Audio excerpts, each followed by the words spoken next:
죄송한 얘기지만 피부 관리라는 걸 의료 영역으로 끌고 들어온 사람이 저예요. 근데 이제 와서 내가 그게 꼭 필요한 게 아니다라고 얘기하면 너는 그럼 그때 돈 다 벌고 지금 와서 아니라 그러면 어떻게 되냐 이렇게 얘기할 수가 있어요. 그렇네요. 네, 그럴 수는 있으나 고치고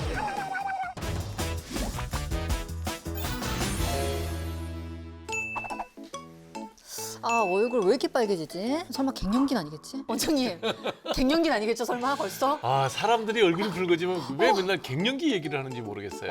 갑자기 걱정되네. 아, 갱년기하고 상관없어요. 얼굴 붉어지면.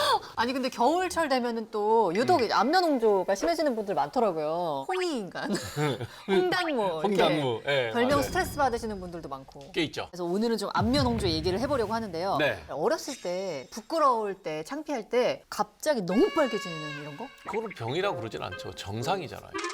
그래요? 네. 예를 들어서 이제 부끄러운 일 있어서 얼굴이 붉어졌다가 네. 한 30분 이러면 정상이 되는 거는 정상이에요. 아, 근데 그게 계속 그런 거. 계속 하루 종일 그렇다. 그건 이제 안면 홍조죠. 근데 이게 좀 애매하더라고요. 정확하게 어떤 증상으로 봐야 돼요? 얼굴이 붉어지는 거. 저게 병명이라기보다는 네. 나타나는 증상을 표현한 거죠. 얼굴이 달아오르는 일을 뭐 열이 나서 아니면 부끄러운 일을 당해서 네. 얼굴 안 붉어지겠어요? 그걸 병이라 그러지 않죠. 그건 생리적 반응. 그럼 지속되는 시간도 봐요? 그렇죠. 어느 정도 지속되면은 안면 홍조라고 보나요? 그게 하루 종일. 하루 종일이요?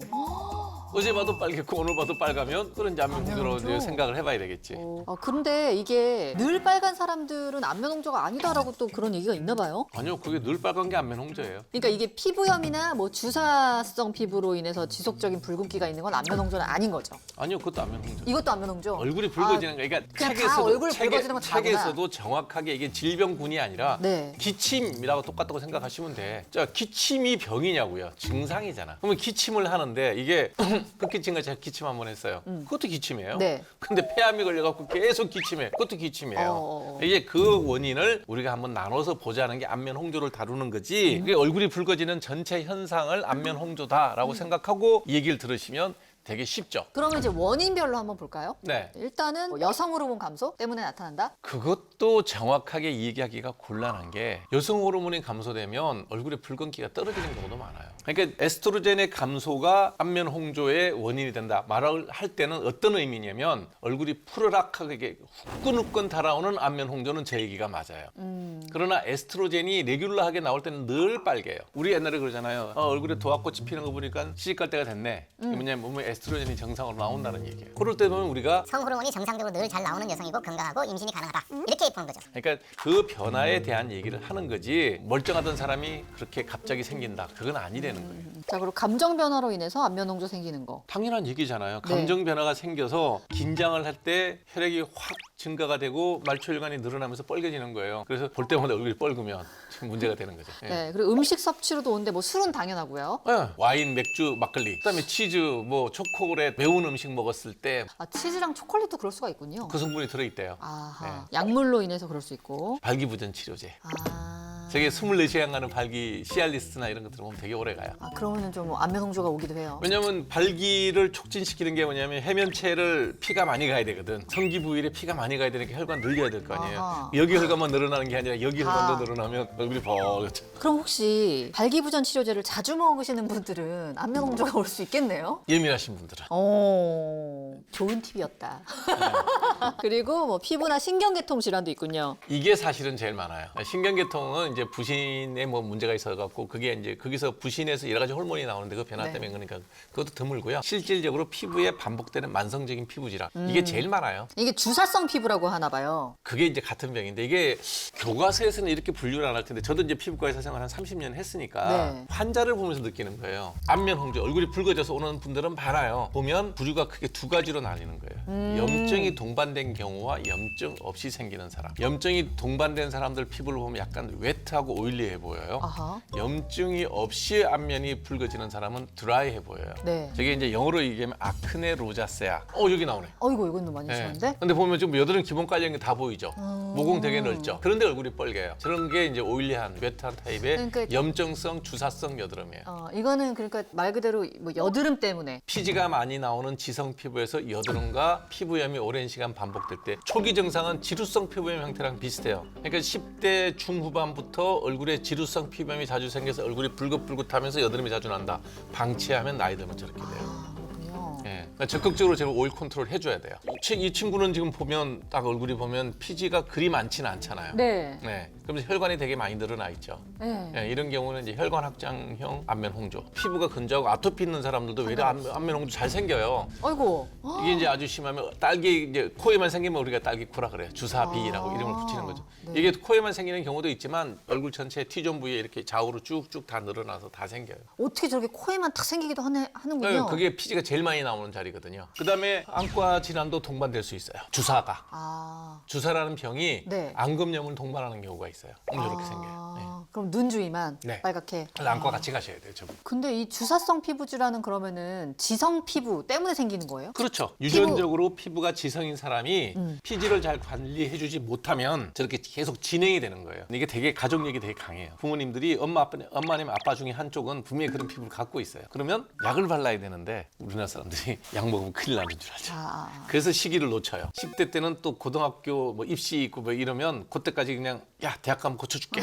그리고 또 이제 넘어가. 그러면 네. 병원을 올 때쯤 되면 상당히 벌어져 있어요. 벌어져 있어요. 아. 그래도 그때라도 하면 되는데 아직도 얘가 경제적으로 부모로부터 독립을 못했어. 근데 오비 날 때쯤이 언제냐? 나이가 50대야. 이때쯤 되니까 폐경 때가 된 거야. 그래서 폐경 때문에 이게 생겼다고 오해하는 경우가 있다는 거예요. 그러니까 자꾸 폐경에다 갖다 대는 거예요. 하지만 원인은 옛날에 있었다. 유전이라니까요. 이제 우리나라 의료 제도 얘기 또 하는 거예요. 의사가 자기가 교과서에서 배운 대로 양심적인 진료를 해도 내가 만족할 만한 수익이 되면 굳이 그렇게 하겠어요?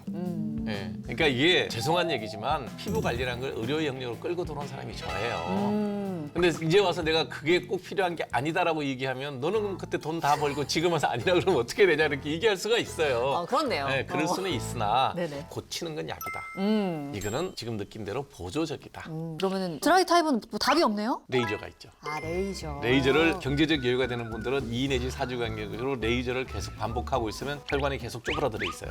이거는 이제 약을 쓴 게 아니기 때문에 부작용이 별로 없어. 이런 경우에 레이저 하면 되게 좋죠. 눈에 보이게 또 혈관이 늘어난 경우도 있어요. 지렁이 마냥, 실지렁이 마냥으로. 그것도 레이저 하면 다 좋아져요. 약은 옛날에 미르바소라고 바르는 약이 나와 있었어요. 혈관을 수축시키는 약이 나왔는데 리바운드 현상이 너무 심해. 바를 때는 혈관이 단단하게 굳어 있는데 약 끊으면 확 튀어나와. 그러니까 안 되는 거예요. 그래서 그 혈관을 수축시키는 약을 거기다 써요. 근데 이쪽 반대로 염증성은 가족력이 되게 강해서 오일리하고 여드름 많이 나면 이거 냅두면 저렇게 될 개연성이 상당히 높다. 여드름 날 때 같이 생기는 게 지루성 피부염이에요. 네. 스트레스 받고 그러면 더 피지가 많이 나와서 얼굴이 빨개지고 또 약 바르면 좋아지고. 근데 약 바를 때 그 약이 뭐냐면 스테로이드예요. 스테로이드를 계속 바르면 그게 지루성 피부염이 주사성 여드름으로 다음 단계로 또 진화가 되는 거예요. 스테로이드가 그런 역할을 해요. 이제 이럴 때 쓸 수 있는 약들이 이제 피지 억제제, 아이소트레티노인이라든지 네. 독시사이클이라든지 미노신 같은 이런 걸 쓰면 살릴 수가 있는데 여기 구렁텅이 빠지면 오비잖아요. 그쵸. 그래서 지루성 피부염이 반복되고 여드름이 반복되는 사람이면 스테로이드 함부로 쓰면 안 된다. 그런데 문제가 뭐냐면 어딘가에서 레이저를 하고 좋아진 내 친구를 봤어. 그 친구는 드라이 타입이고 혈관 확장이 있는 그런 주사였어요. 당연히 좋아졌겠지. 네. 근데 나는 얼굴에 주사성이야. 개기름이 쭉쭉 나오면서 여드름 쭉쭉 나오는데 레이저 해주세요. 우리나라 사람들은 적절한 치료를 찾는 게 아니라 비싼 치료를 찾아. 그러니까 염증성 주사 피부염에는 레이저 쓴다고 좋아지지 않아요. 그러니까 여드름의 원인이나 주류성 피부염이나 주사성 여드름의 원인이 똑같잖아요. 피지가 많이 나오는 네. 거. 피지 줄여주면. 네. 당연히 이제 진행되는 걸 막죠. 자, 그리고 안면 홍조를 방치하면 기미가 된다는 말이 있네요. 안면 홍조를 방치하면 기미가 되는 게 아니라 기미는 유전성 질환이에요. 기미 생기는 체질이 따로 있어요. 기미랑 상관없다. 아무 연관관계 없어요. 그런데 말을 끝까지 들어봐야 돼요. 우리나라 네. 말을. 그런데 뭐가 있냐. 주사성 피부염이 있는 사람은 그전에 지루성 피부염도 잘 생길 거 아니에요. 네. 지루성 피부염이 잘 생기면 피부염이 생겼으니까 염증 후 색소 침착이라는 포스트 인플라메이터리 하이퍼피그멘테이션, 우리말로 염증 후 색소 과색소 침착이 생길 수 있죠. 그러면 그게 얼른 보면 지루성 피부염이 생기는 자리하고 기미 생기는 자리가 유사하고 기미가 아닌데 기미가 아니고 그냥 염증 후 과색소 침착이에요. 그거는 염증이 안 생기게 잘 관리만 해주면 한 6개월, 1년 지나면서 서서히 색깔이 빠지죠. 일단 약을 잘 먹자. 약을 먹고 발라서 치료해주면 모든 게 해결이 네. 되는데 제일 중요한 거예요. 또 어떤 환자들은 그래. 이제 약 안 먹으려면 겨우겨우 설명하고 설득해서 먹어! 그래서 먹어요. 좋아졌어. 이제 끊어! 그런데 더 먹으면 안 돼요. 끊으면 또 그렇게 될까 봐. 네, 그래서 괜찮아요. 이제 끊어도 돼요. 더 먹으면 몸에 해로워요. 더 주세요. 이거 없으면 자기는 불안해서 못 사겠대. 그러면 또 이게 딴 데 가. 그런 짓 하지 말라는 거예요. 먹고 발라서 좋아지면 의사가 먹는 약 부작용이 생기겠지만 바르는 약으로 바꾸고 바르는 약 갖고 또 부작용이 생기려면 살짝 먹고 이게 밀당을 하고 사는 거예요. 이게 이 병 자체가 부작용 생기지 않을 거면 요렇게 하고 살아가야 되는 병인데 쇼부를 보려 그래.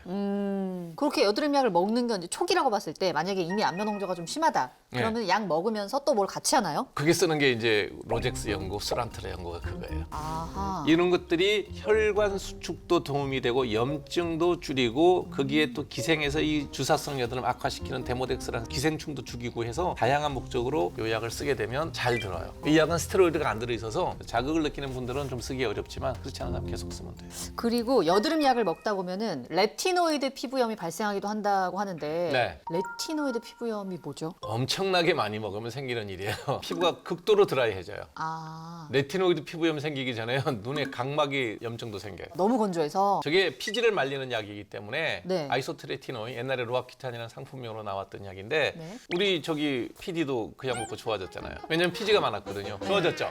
네. 저 정도 먹으면 되는데 저거 좋다고 계속 먹잖아요. 지금 얘기하는 거 얼굴이 거꾸로 병이 생기는 거예요. 피부가 바짝 말라서 또 습진 생겨요. 아. 그게 레티노이드 피부염이라 그러는데 어느 의사가 약 먹여서 약 부작용 생긴 만큼 약 먹이는 사람이 어디 있어요? 그냥 당연히 끊죠. 근데 이래서 안면 홍조가 생길 수도 있어요? 없어요? 이건 아니고. 네. 갱년기로 인해서 생기는 안면 홍조 치료법이 따로 있어요? 에스트로겐 먹어야죠 그러면. 여성 호르몬제. 네. 에스트로겐이 떨어져서 생기는 모든 증상이에요. 불안하다, 구갈, 입이 마른다, 잠을 못 자겠다, 여기저기 쑤신다. 에스트로겐 먹어야죠. 저는 그런 사람이 오면 그냥 산부과 가서 호르몬 체크하고 에스트로겐을 투여 받으세요. 그러면 투여를 받으면 마음이 안정이 돼서 좋아졌다고 생각해. 무슨 뜻인지 아시겠죠? 네네네. 예. 객관적으로 보면 늘 뻘건데 에스트로겐 맞고 좋아졌다 그러면 웰빙 센스예요. 감정에 의한 안면 홍조는 당연한 건데 이거 약 처방 받을 수 있어요? 베타브로콜 쓰죠. 오, 있어요? 네, 혈압 올라가죠. 대개는 저런 혈관성 변화는 한두 시간 안에 다 되돌아가요. 아. 리바운드가 그렇게 심하지 않는 한 염증만 가라앉히면 그 정도 또 좋아져요. 자, 안면 홍조를 개선하기 위한 생활 습관을 추천해 주신다면요? 없어요. 없어요. 혈관성도 그게 타고나요. 감정 변화에 따라서 혈관이 이렇게 막 크게 변하는 거. 그렇죠. 그것도 그런 사람이 타고나- 있고 덜한 사람이 있으니까. 그런 사람 안 그런 사람 정해져 있고요. 네. 그다음에 오일리한 스킨을 가진 사람 그것도 타고나요. 다만 오일리 스킨이든 감정 변화든 내 생활이 불규칙적이면 그게 더 증폭이 되겠죠. 그러니 자기가 가진 피부 타입을 정확하게 부모님 얼굴 보면 돼요. 우리 엄마가 맨날 화장하지 않으면 절대 밖에 안 나온다. 그 100% 주사 피부예요. 여자분들 중에 화장하면 밖에 안 나가는 분이 있어요. 네네네. 그 얼굴 홍당무라서 그래. 그래서 부모님 얼굴을 보고 피부가 안 좋아 보인다. 그러면 내가 그 닮았을 확률이 50%다. 그래서 문제가 있으면 빨리 와서 약 먹고 약 이게 발라라. 비타민 K가 많은 식품이 혈관 확장, 혈관 스테빌라이저로 써요. 비타민 K가. 네, 예, 모세혈관을 좀 탄탄하게 만든다고. 네, 출혈성 경량이 있을 때 이게 이제 우리가 비타민 K를 주사로도 써요. 오. 그런데 저런 식품을 많이 먹어서 혈관을 튼튼하게 하려고 그러면 미역을 매일 한 타래는 먹어야 될 거고 김은 뭐 한 100장은 먹어야 될 거고 그럼 비타민 K 제품을 따로 먹는군요. 뭘 그렇게까지 살아요.